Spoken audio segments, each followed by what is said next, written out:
मित्रों नमस्कार। आप देख रहे हैं धर्मदृष्टि पत्रिका का यूट्यूब चैनल दस्तक मीडिया। मैं विनोद शुक्ल आपको सुना रहा हूं बाबा नीम करोली की अद्भुत गाथाएं। अद्भुत गाथाओं की श्रृंखला में आज हम उस मुकाम पर पहुंच गए हैं जहां जो हमने वायदा किया था कि हम आप तक 551 कथाएं सुनाएंगे। खुशी भी हो रही है, लेकिन अब आप ये बताइएगा कि ये सिलसिला जारी रहना चाहिए? नहीं, क्या हुआ? चलिए, मैं आपके दिल की बात जानता हूं। आपने पत्रों के माध्यम से, व्हाट्सएप पर और जहां जहां मैंने पूछा था, मैंने वहां से केवल एक बात आई कि महाराज जी की अनंत कथाएं हैं और अनंत कथाओं में से केवल 551 ही सुनाओगे क्या? ये सिलसिला जारी रहना चाहिए। तो भाई आपका आदेश सर्वमान्य है और ये सिलसिला जारी रहेगा। अच्छा लगा सिलसिला, लेकिन एक बात तो निश्चित है कि जो सिलसिला जारी रहता है या शुरू होता है, एक दिन उसका समापन भी होता है। 101, फिर 251, फिर 551 और आज बड़ी हिम्मत करके एक संकल्प और ले रहा हूं आपके बीच कि आपको 1111 कथाओं, कितनी? 1111 कथाएं आपको मैं सुनाऊंगा। साक्षात्कार महाराज जी के जो भक्त हैं उनसे करवा रहा हूं। कोई और कार्यक्रम होता है वो लाइव में भी दिखा रहा हूं और आपको महाराज जी को जो स्थान है उनसे भी परिचय करा रहा हूं। और बहुत खुशी है, केवल भारतवर्ष में, अपने ही देश से नहीं, बहुत सारे देश हैं, कनाडा, इंग्लैंड, नॉर्वे, फिजी, मतलब जिनका नाम नहीं लूंगा तो फिर गड़बड़ हो जाएगा, जापान है और नेपाल है, पाकिस्तान भी है, और मतलब ऐसे जो देश हैं, टाउस, जर्मनी, जहां मंदिर हैं वहां से तो आते हैं, जहां मंदिर हैं भी नहीं वहां से भी भक्तों के, महाराज जी के भक्तों के फोन आते हैं, उनकी प्रतिक्रियाएं आती हैं और कमेंट्स बॉक्स में आप लोग देखते भी हैं। बड़ी खुशी है। तो ये आपके लिए विशेष कड़ी है, मेरे लिए भी बहुत विशेष कड़ी है। जब मैंने संकल्प लिया था, जब संकल्प लेता हूं ना तो एक बार को ये लगता है कि पूरा होगा या नहीं होगा, लेकिन आप सबके प्यार से, महाराज जी की कृपा से, माता की कृपा से ये सब कुछ संभव हुआ और 3 संकल्प हमने आपके बीच रहकर पूरे हो गए। ये चौथा संकल्प है, 1111। तो रोज मिलते हैं हम और मिलते रहेंगे। अभी ये 1111 लंबा समय हो गया ना, बाकी का ईश्वर जाने, लेकिन हाँ, करने की चाह है, मिलने की इच्छा है, और इच्छा होती है तो वो पूरी होती है। तो आज मेरा मन है कि आपसे एक प्रश्न पूछूं कि महाराज जी के इष्ट देवता कौन? सब जानते हैं कि महाराज जी ने हनुमान जी की स्थापना की, हनुमान जी के मंदिर बनवाए और महाराज जी स्वयं हनुमान जी के स्वरूप हैं, यानी महाराज जी और हनुमान जी एक ही बात है। तो उनका इष्ट देवता कौन है? अभी तक मैंने किसी एपिसोड में नहीं बताया और बहुत कम लोग जानते भी हैं, लेकिन आज मैं आपको बता रहा हूं और प्रमाण सहित बताऊंगा। ऐसा नहीं है कि मैं कह दिया कि ये देवता हैं और ये महाराज जी के, ऐसा नहीं। बताऊं अब तो आपको कुछ जिज्ञासा हो गई होगी। महाराज जी के इष्ट देव महादेव शंकर जी है ना। वो राम राम जपते थे, राम राम जपते थे ना। और भगवान राम के इष्ट देवता कौन है? महादेव, है ना। आपको पता है कि ये दो देवता महादेव और भगवान राम जब दोनों मिलते थे या मिलते हैं देखी तो बात ही नहीं है, तो वो एक दूसरे की चरण स्पर्श करते हैं। वो उनको महान मानते हैं, वो उनको महान मानते हैं। ऐसी परंपरा बहुत कम मिलती है। तो बाबा नीम करोली भी महादेव बाबा को बहुत मानते, और उनका एक प्रपत्र हमको मिला है जो साबित करता है कि वो महादेव बाबा को ही अपना इष्ट मानते। मंदिर भले ही हनुमान जी के बनवाए उन्होंने, आप उन सभी मंदिरों में देखें कि महादेव की स्थापना है, माता की स्थापना है, राम मंदिर भी है वहां पर। मेन जो है वो हनुमान जी का है। जहां जाते हैं उन्हें हनुमान जी के दर्शन कर लीजिएगा, हनुमान जी के दर्शन है। आजकल महाराज जी के विग्रह बहुत मंदिरों में, बहुत शहरों में, देश विदेश में स्थापित हैं। तो मैं आपको लिए चलता हूं वर्ष 1926 में। 1926 में महाराज जी नीम करोली में थे, और महाराज जी का नाम उस समय बाबा लक्ष्मण दास प्रसिद्ध हो गए थे, क्योंकि वो ट्रेन वाली घटना ने एक तरह से बिल्कुल ऐसी स्थिति कर दी थी कि खुशबू जब होती है ना, जहां पर होती है तो बस दूर तलक, यानी एक बात और कहावत है कि बात निकलेगी तो जाएगी दूर तलक। तो ये दूर तलक चली गई थी, तो उनको नाम से बहुत कम लोग बाबा नीम करोली के नाम से जाना जाने लगा, और फिर यही नाम विश्व प्रसिद्ध हुआ।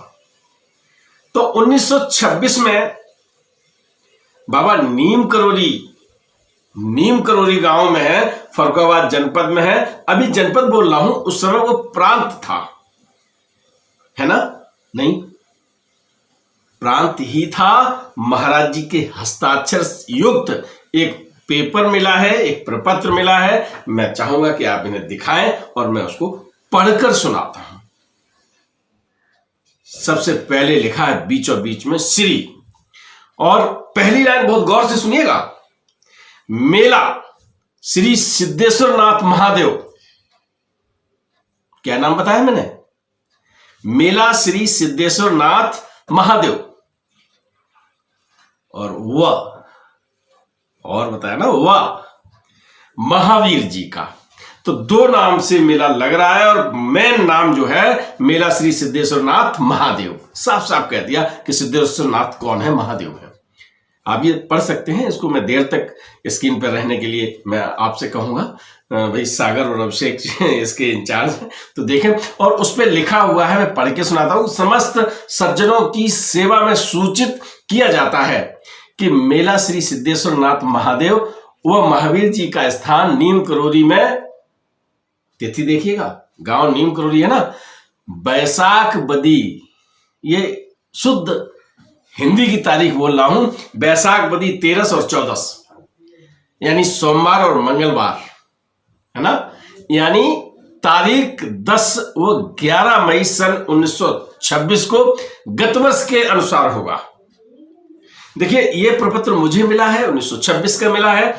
गत वर्ष यानी और पहले से भी मेला वहां लगता रहा है, और ये मेला वहां फिर आयोजित हो रहा है। अतः एवं आप सभी सर्व सज्जनों से प्रार्थना है कि उक्त तिथि पर पधार कर मेले के समारोह को बढ़ाकर कृतार्थ कीजिए। मेले के सर्व प्रकार का प्रबंध श्रीमान बाबा लक्ष्मण दास जी स्वयं करेंगे। भवदी कौन है? ये जो पर्चा मैंने पढ़ के सुनाया, आप स्क्रीन पर देख भी रहे हैं। भवदी कौन है? भवदी है बाबा लक्ष्मण दास। पता देखिए आप, पता मालूम है ना, जब नीम करोली आओ तो क्या है पता है? गुफा भवन, गुफाओं का चित्र देख लीजिएगा। जहां गुफाएं हैं वहां भवन है, वहीं पर लगेगा मेला। और नीम करोली प्रांत फर्रुखाबाद, और दूसरी साइड में बाबा नीम करोली के हस्ताक्षर है। आप समझ गए होंगे कि महाराज जी महादेव को बहुत मानते थे, है ना। और फिर वो वहां यज्ञ होते थे, पूजन होते थे, रामचरितमानस का पाठ होता था, कीर्तन भजन ये सब कुछ, मेले में दुकानें लगती थीं और मेले में सब काम भी होते थे ना।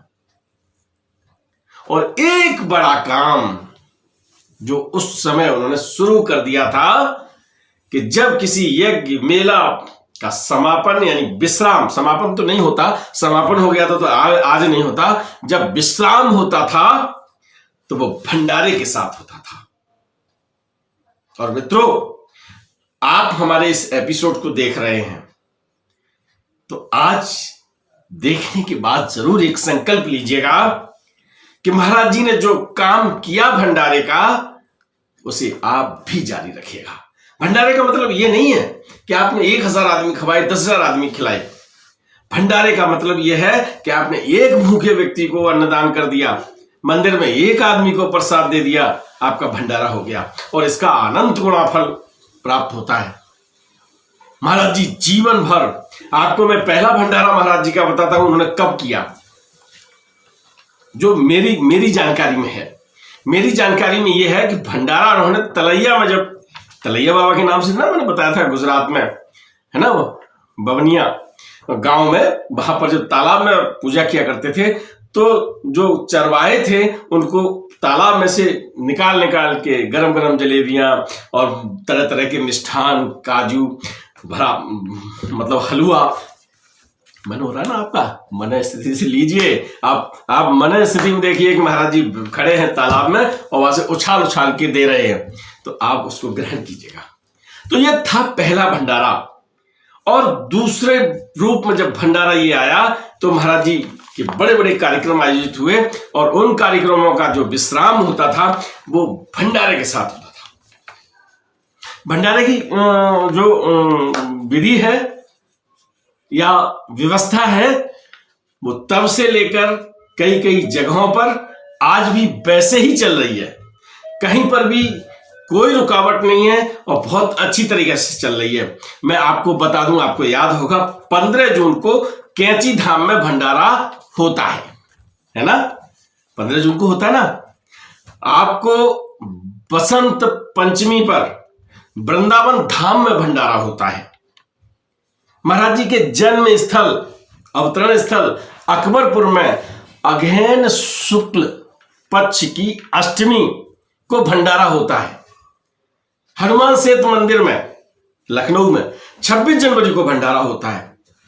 वहां चलते रहते, बीच में भी चलते रहते हैं, ये बीच में भी चलते हैं, लेकिन ये वार्षिक भंडारा है जो बहुत व्रत रूप से आयोजित होते हैं। और मैं आपको बता दूं कि 15 फरवरी को हर वर्ष 34 वर्ष हो गए हैं, 34वें वर्ष की 15 फरवरी का कार्यक्रम मैं आपको दिखा रहा हूं, कितने विशाल रूप से नीम करोली में भंडारा किया गया। आप पहले भंडारा देख लीजिएगा।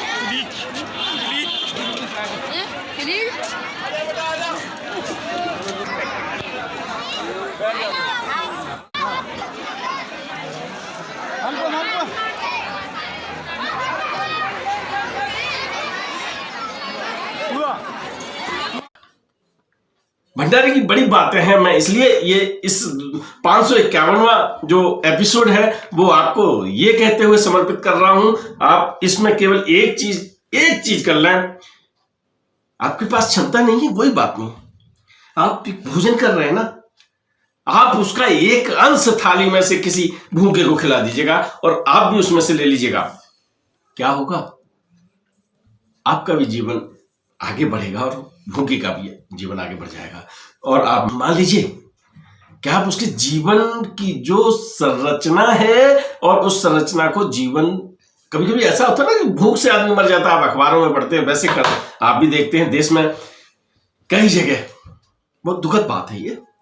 लेकिन इस ऐसी विडंबना को महाराज जी ने सोचा और ये जो इस धरती पर सबसे बड़ा पुण्य का कार्य, जिसमें सबसे ज्यादा पुण्य मिलता है, वो भंडारा है। आप किसी को अन्नदान करेंगे, आप किसी को अन्न खिलाएंगे, प्यासे को पानी पिलाएंगे, है ना। तो इससे जो है, और ये काम जो नीम करोली बाबा ने शुरू किया, मैंने आपको तारीख वाइज बता दिया। महाराज जी के बहुत मतलब विदेश में, टाउस में, जर्मनी में, जहां जहां स्थल है वहां नियमित रूप से भंडारे, और एक तिथि होती है वो विशाल भंडारा होता है जो आप देख रहे हैं ना। नीम करोली के दृश्य आप देखते जाइएगा, मैं आपको दिखाता जा रहा हूं कि कितना। और देखो एक बात और बता दूं, मैं कानपुर बनकी मंदिर में भंडारा हुआ था, खरीद के वो आया था वनस्पति घी, यानी डालडा। डालडा एक ब्रांड है, डालडा आम गांव कहते वनस्पति घी, और वो जब कढ़ाई में दिया गया तो देसी घी बन गया था।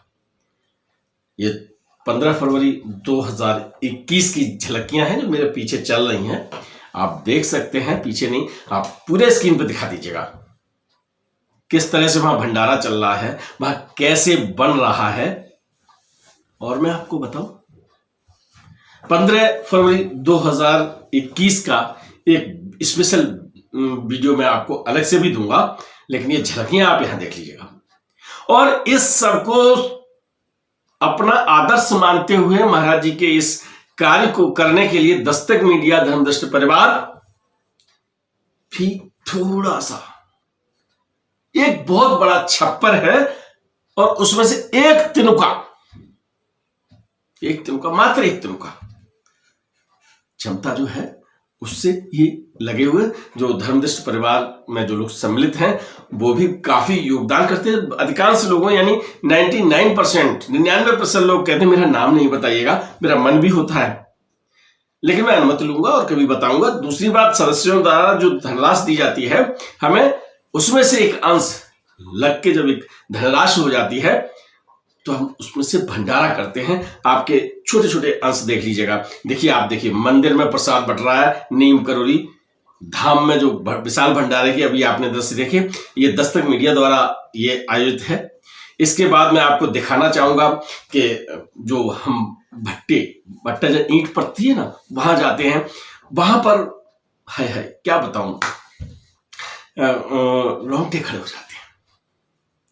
ऐसी स्थिति में भी हमारे इंसान मिलते हैं, हमारे भाई मिलते हैं, हमारी एक परिवार की शाखा मिलती है, जो पूरी और सब्जी खाकर ये लगता है कि क्या मेवा मिष्ठान मिल गए हैं।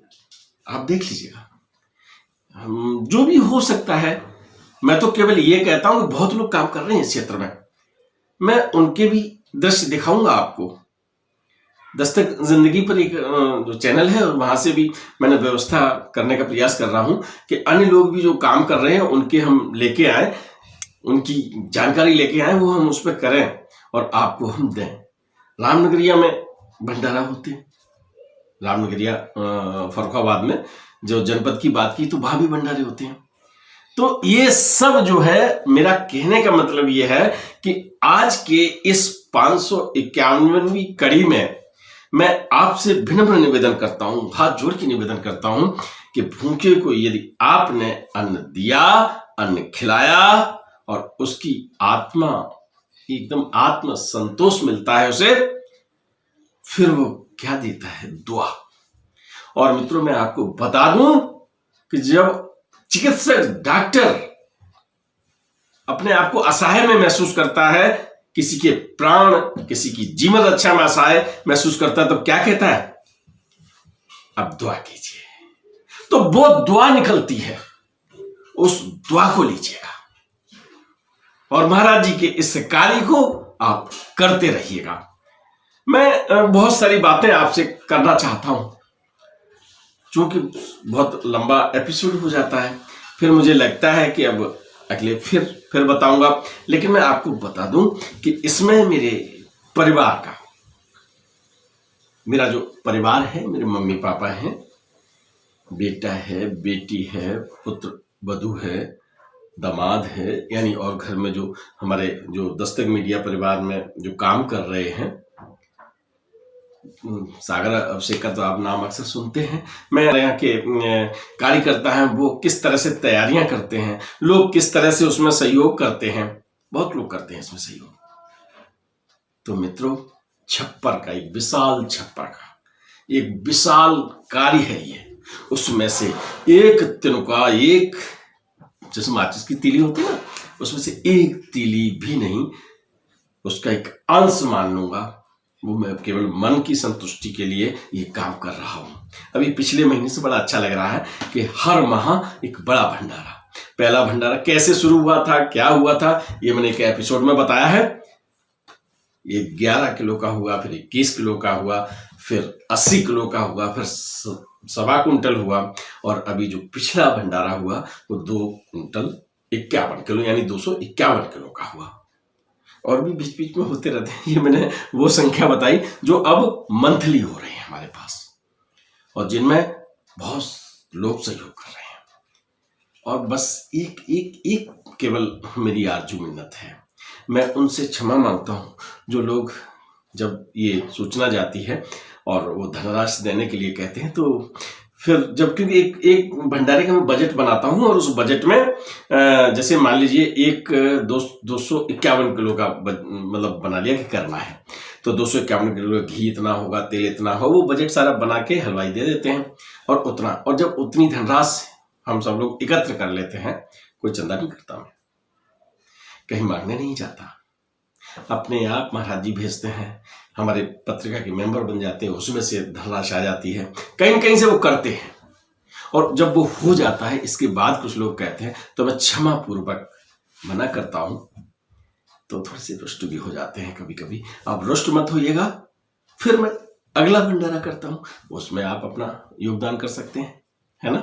तो इस तरह से कड़ी बने, एक कड़ी बन रही है, आप भी करिएगा, कैसे भी करिएगा, कैसे भी करेंगे ना, तो आप मान लीजिए कि जीवन का जो तंत्र है वो पवित्र हो जाएगा। तो आप भंडारा करिए, आप भी करिए, और यदि आप नहीं कर सकते तो कोई दूसरा कर रहा है उसको सहयोग कीजिएगा। और एक तो मित्र मान ही लीजिए कि हमारे घर कई लोग आते हैं और याचना की दृष्टि में आते हैं, दरबारी खड़े होके आवाज देते हैं, आप उन्हें रुपया, पैसा और चीजें देने के बजाय आप भोजन दे दीजिएगा, भोजन करा दीजिएगा। आप यकीन मानिए कि आपको ऐसी दुआ मिल जाएगी, जब आपका कोई काम अटका होगा तो उस दुआ जो है ना आपके उस काम को करवा देगी। आपके ऊपर कोई कष्ट आएगा तो वो खत्म हो जाएगा, है ना। ये व्यक्तिगत अनुभव है, मैं शेयर नहीं कर रहा इसलिए क्योंकि मैं केवल निवेदन कर रहा हूं। और ये 551वीं कड़ी मैं फिर आपको एक बार हार्दिक साधुवाद, कृतज्ञता व्यक्त करता हूं। मैं आपसे शुभकामनाएं देता हूं, और आप सबको ढेर सारी बधाई देता हूं कि आप सबने हमारा उत्साहवर्धन किया, और हम मीन्स आप सब इस मुकाम पर पहुंचे। इस शिखर पर पहुंचकर हम बस आप भक्तों की लाइन में सबसे अंत में खड़ा हूं, है ना, पीछे वाले। तो आप लोग ध्यान रखिएगा, क्योंकि मैं आपकी पहले मुलाकात होगी महाराज जी से, है ना, और मैं पीछे खड़ा हूं, तो सिफारिश करते जाइएगा। अगर आपको 100 पैसे का पुण्य मिले तो एक निवेदन है कि 1 पैसा हमारे हिस्से का ले लेना, 99 पैसे तुम्हारे और 1 पैसा हमारा, और 1-1 पैसे से हमारे तो बहुत कुछ हो जाएगा ना, है।